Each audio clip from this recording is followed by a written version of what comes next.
Shalom, shalom, brothers. This brother Kamama Mahar here, back at it again. First thing first, we want to give all praise and honor and glory to Yahawah, Bahasham, Yahawashi, Bahasham, qadash. Double honor to the apostles and elders, learning the truth from GMS. Blessings to the Akim there preaching his word with horror to sincerity. Blessings to 144,000, 1/3 entirely.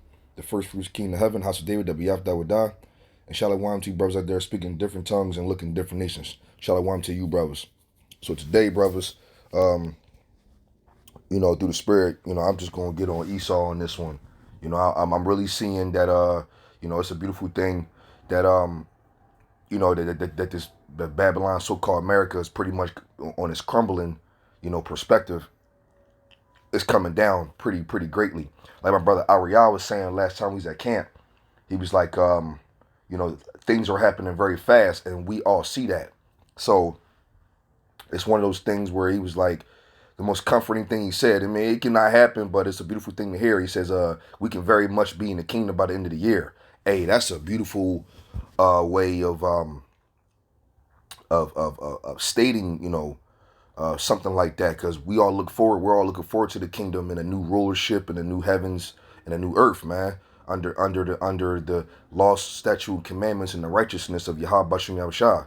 And Yahawah is going to send Yahawashi down to come to get his to do his thing and get busy in order to be the rightfully king over his kingdom, along, and then on down with the 144,000 apostles on down, King David, and then 144,000 apostles and on down, you know what I mean? So but this land needs to be purged out, because at the end of the day, though, it was got back by fraud, you know what I mean? So it was pretty much stolen, because remember, and brothers don't know, Christopher Columbus, so-called, if you do your research in his memoirs, he had Hebrew interpreters in order to come over to this land, in order to, dialect and speak and go and do whatever he got to do. But how did he know there was Hebrew interpreters in general?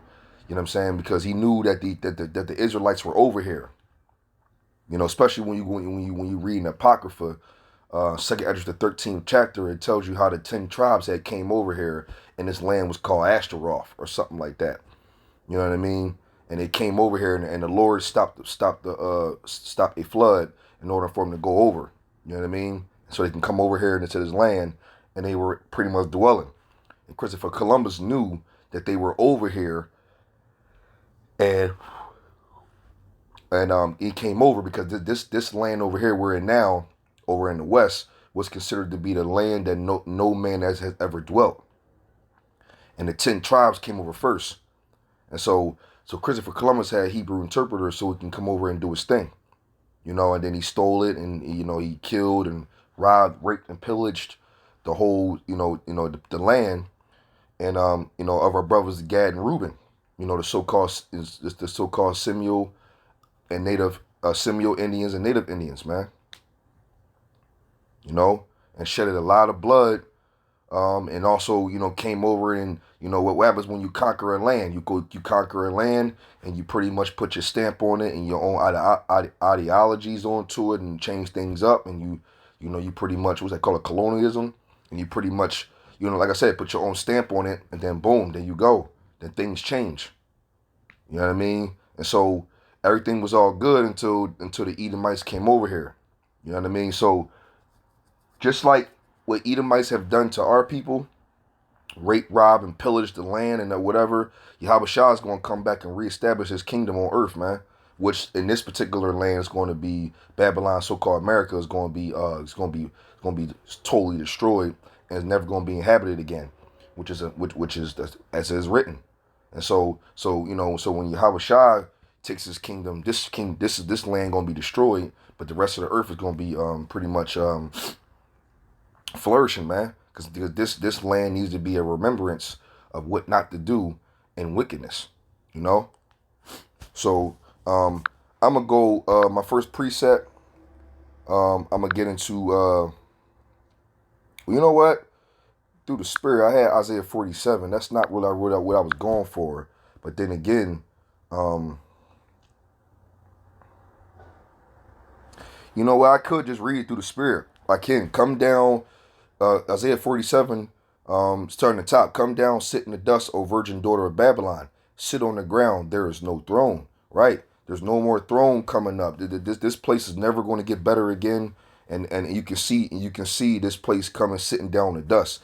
It says, O daughter of Chaldeans, for thou shalt no more be called tender and delicate. Yeah, because this place used to be a really flourishing place. Used to be really, they make money from what exports and imports. You know, this place used to be a really rich and really renowned land, but it's no longer like that anymore because of what they have done to the children of Israel. For number one, pursuant to Isaiah 34, and also how they raped and robbed and pillaged everything, and they stole everything and just took everything by violence. I'm gonna bring that out. It says, take the millstones and grind mill, uncover thy locks, make bare the leg, uncover the thigh, pass over the rivers. Right, because America is being exposed now about all the history that's really going down. The history that they had brought out already is now being sand over and erased. The true knowledge of what's really happening and what's really going on and what has happened and how things are and were are coming out. And it says, thy nakedness shall be uncovered, yeah, the shame shall be seen. I will take vengeance and I will not meet thee as a man. That's what's going on. When Yahawashi come back, he's not coming back as a man. He coming back as an angelical force with great power that we have never seen before, and it's going to be wrecking damage to take his kingdom. So that way, he's going to take the kingdom from Esau and the heathen and all the governments are going to bring them down, and he's going to set up his. That's what we waiting for, because Esau pursued blood, and blood got to pursue him, man. It's the only way this is going to be rectified. You know what I'm saying? That's why it says right here in I'm gonna call this Israelite 101 now. Second Thessalonians 1:6.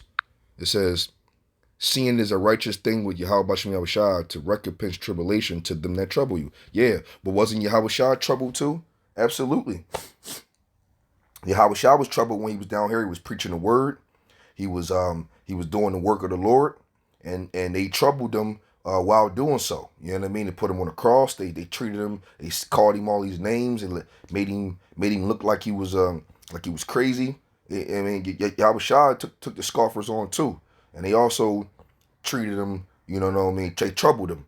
So now, isn't it right that he come back with vengeance? And meet his enemies not like a man, but in a powerful force.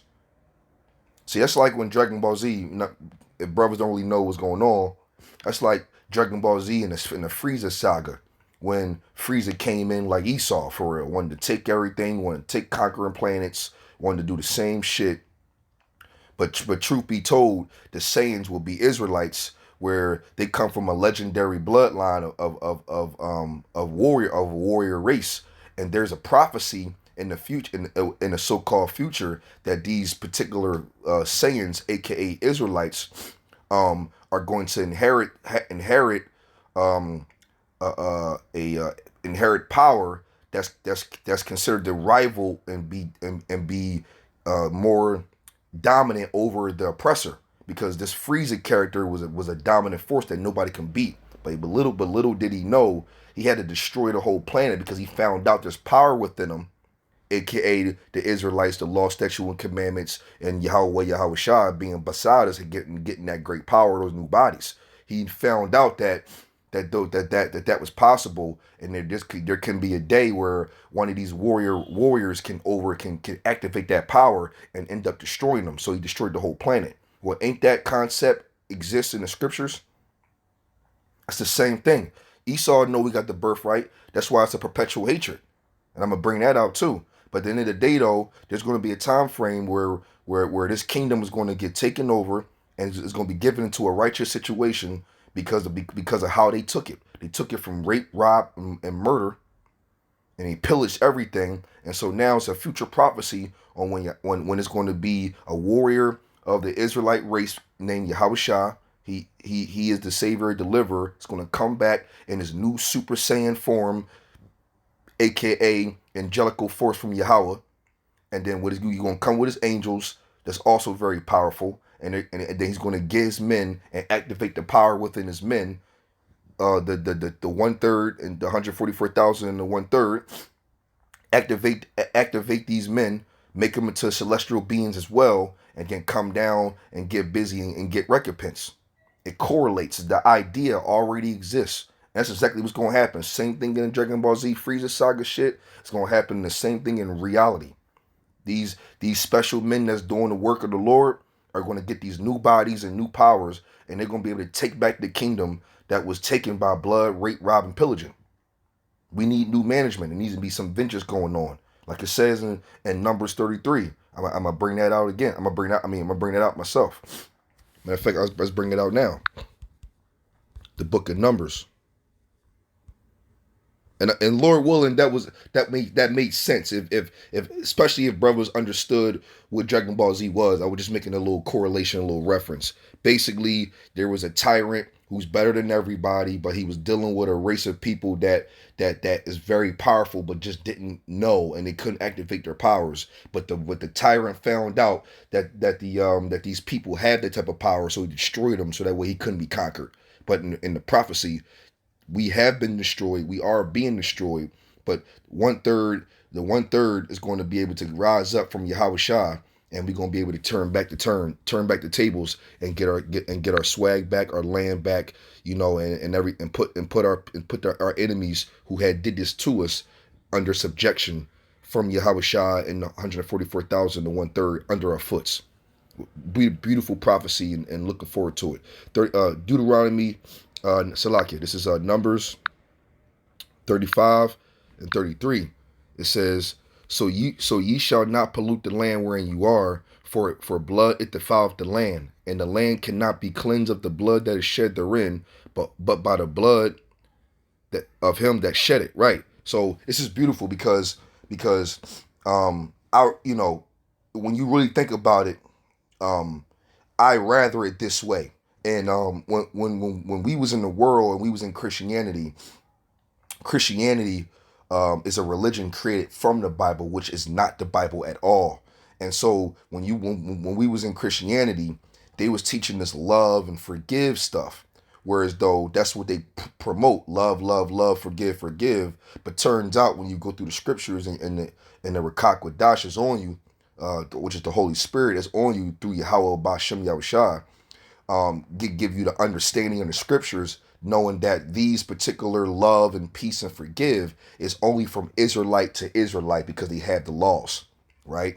And so, but what Christianity did, it lied to us to believe that we can forgive all and forgive what has been done to our people, the so-called Negroes, Latinos, Native Seminole Indians, which are the true Israelites.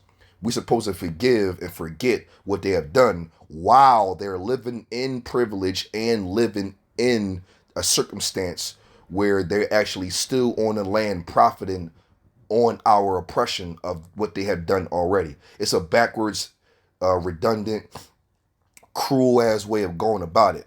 So I'm supposed to forgive you for stealing my land. Well, let's say I'm Gad and Reuben because they were here already. So I'm supposed to forgive you for, and even, Salakia, even in Israel after 70 AD, they did it over there too. So as a concept wise, I'm supposed to forgive you for stealing my land, forget about it, and now me and you can live in harmony on the land you stole, on the fact that I built it all the way up so that way you can live deliciously, and I gotta sit here and be oppressed by you still. But in a way, systematically, I'm being oppressed that I can see, but that I still gotta live the way I live because of how your people set it up. And so you're benefiting of my oppression, but I gotta forgive and forget while you're still living in that privilege. I can see if it was like, oh, we all understand now. Let's make this an equal playing field. We stole it. We forgive. We are sorry about that. Let's split this up in pieces so we all can benefit and have a fair game. I don't think we will be pretty upset with that, like a 40 acres and a mule or whatever, how do you want to put it, or reparations or some type of equal stance in their so-called governments, and let it be 50% heathen, 50% Jake, and then let's do this together in unity.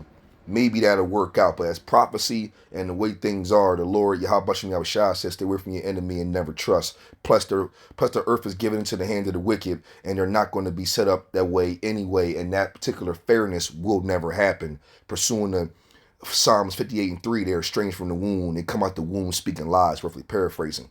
I hope that made sense. So, like I said, I gave a concept that could be, that is fair, that if it was happen to be that way, maybe, but it's not. So now when you get out of Christianity and you come back to the ways of Yahawashi under the doctrine of how it really is and what's in the truth and what's really going on, we have another kingdom coming for ourselves that's going to put them in subjection on like they did to us.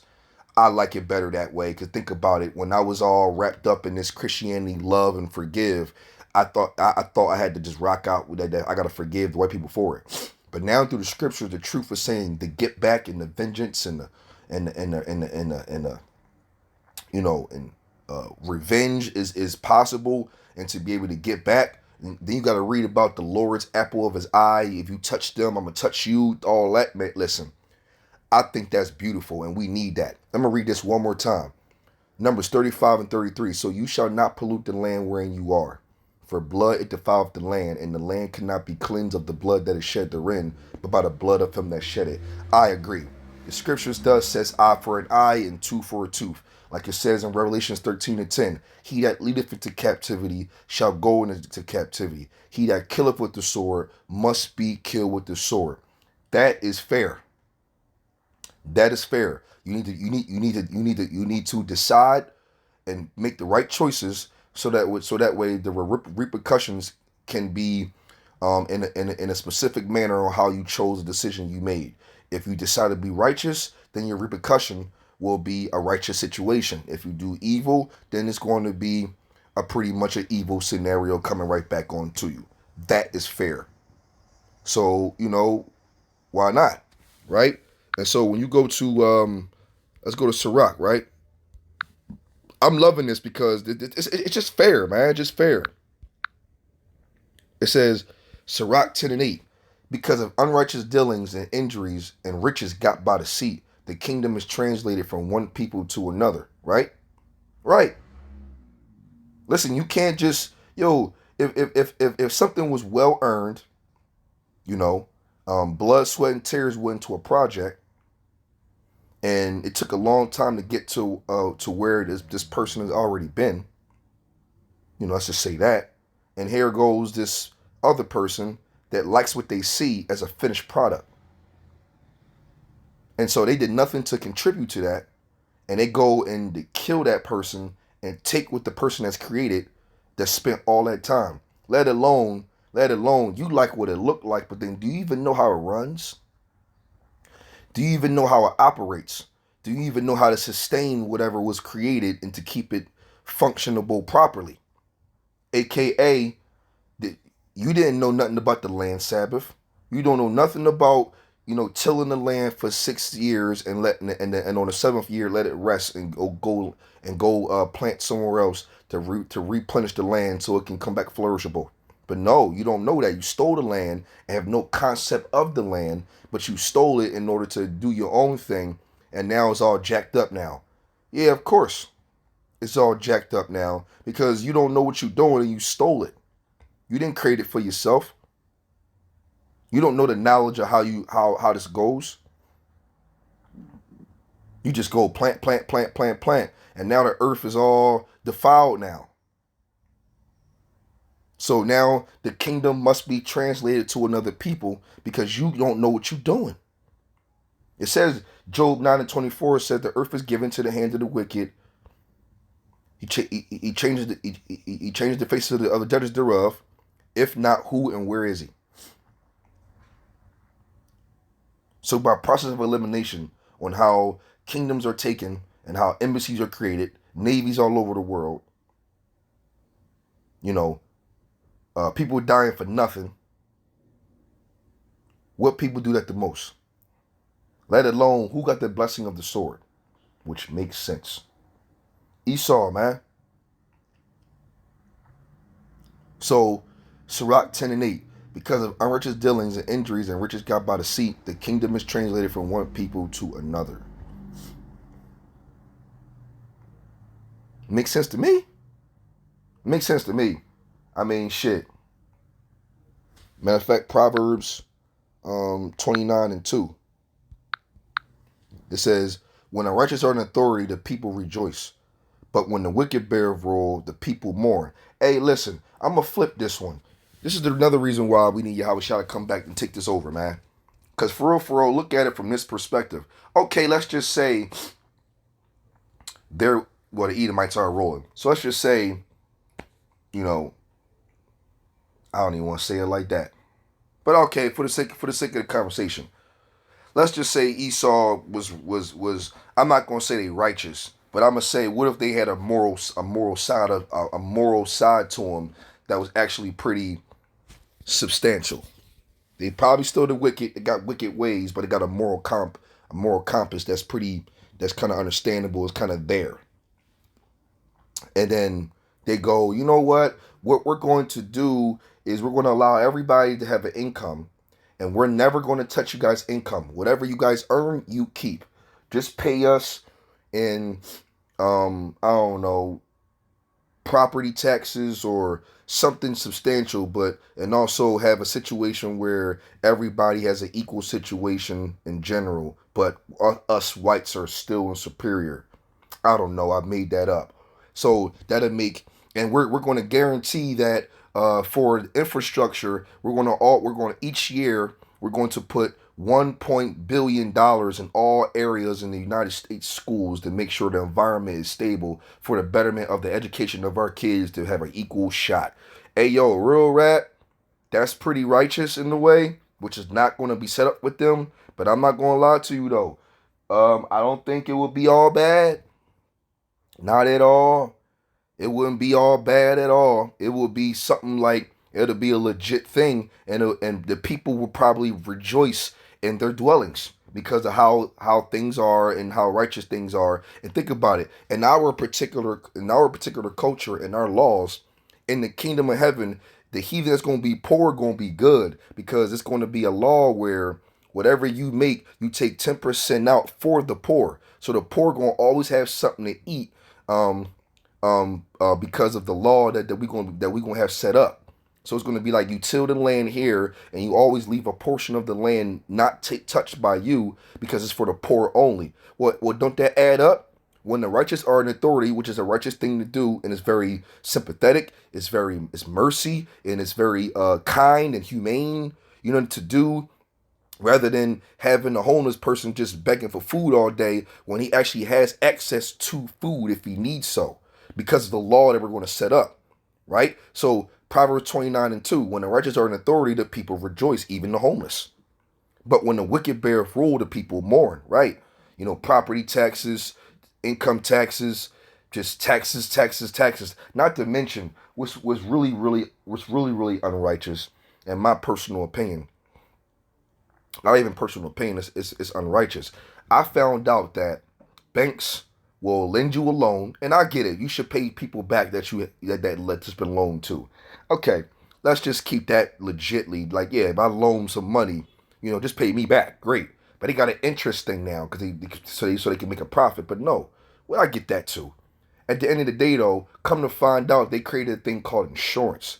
So now, not only did they loan you $30,000, they got that $30,000 back in insurance. So they're already paid up, and they didn't lose any money, but they still want the money that they still want another $30,000 from you because they gave it to you. Now I get it, they gave you $30,000. That's very, very true. But if the insurance part wasn't created, then they got their money back. Then why are you worried about the $30,000 you gave me? I mean, think about it. If the insurance wasn't there, then you're dependent on me, who you loaned it to give you your money back, and that's my job. But if you get paid back and you're back to normal and you're in stabilization mode, when that $30,000 should be like, well, I got my money back either way, so you go enjoy that. That'll be righteous. So the brother would do to a brother, but no, everything is not set up that way. It's all set up in wickedness and to bring people down, especially our people, the so-called Negroes, Latinos, Native Indians, to bring us down and keep us below. Now, a lot of the heathen is also in that same predicament, but this thing is about the Israelites, man. You know, and Esau gotta give this land all the way up, but in violence though, in destruction. Not no, we're gonna take it over. No, it ain't gonna be no rolling over America and the land of Babylon gonna be rolled over. No, it's gonna be destroyed. We going back to Israel and also the galaxies and the planets that dwell. And the heathens gonna build up our kingdom, just like we built up theirs. That's only right. You know. What is that? Matter of fact, we go to book of Isaiah. Isaiah 14, 1, 2, and 3. For Yahawashi will have mercy on Jacob, and will yet choose Israel, and set them in their own land, and the strangers shall be joined with them, talking about the Israelite foreigners, and they shall cleave to the house of Jacob. And the people, the Israelites, shall take them, talking about the heathen, and bring them to their place, talking about the kingdom of heaven. And the house of Israel shall possess them in the land of the Lord, for servants and handmaids, and they shall take them captives whose captives they were, and they shall rule over their oppressors. Just like I brought out in Numbers 30, 35, and 33. The blood that was shed on that land can only be cleansed by the people whose blood that shed it. And so that we were their captives, so now they got to be our captives. That's only fair. Right?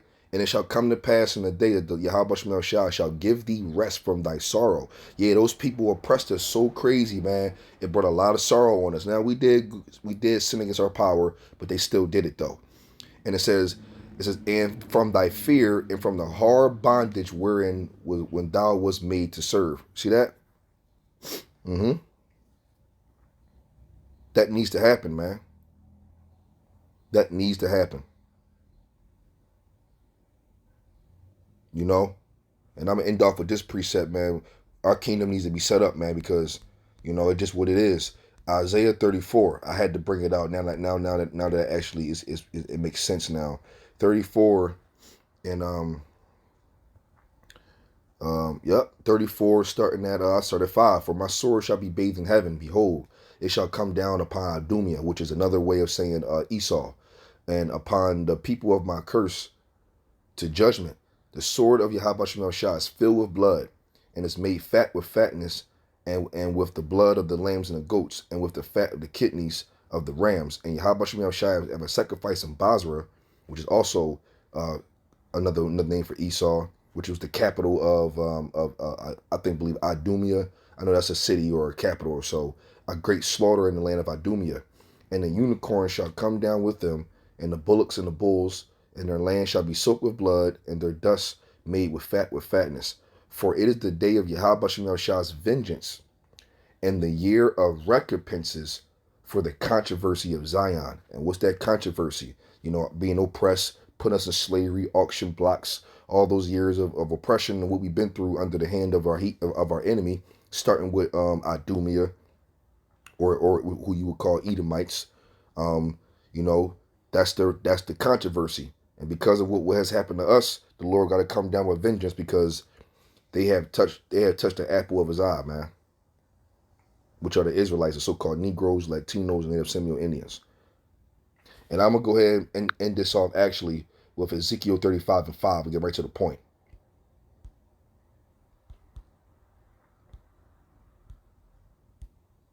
Ezekiel 35 and 5. I want that one in particular. I could go up a little bit, but matter of fact,